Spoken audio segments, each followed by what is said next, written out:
যাচ্ছি পুরী। বহুদিনের অপেক্ষার পর অবশেষে উঠলাম ট্রেনে।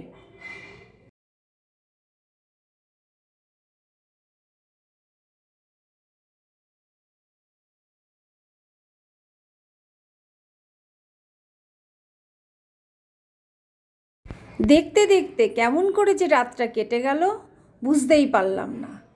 নেমেও পড়লাম পুরী স্টেশন।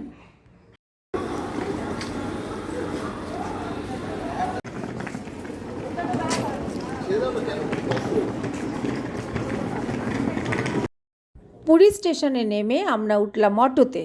অটো থেকে নেমে আমরা গেলাম আমাদের হোটেল সুরভিলা।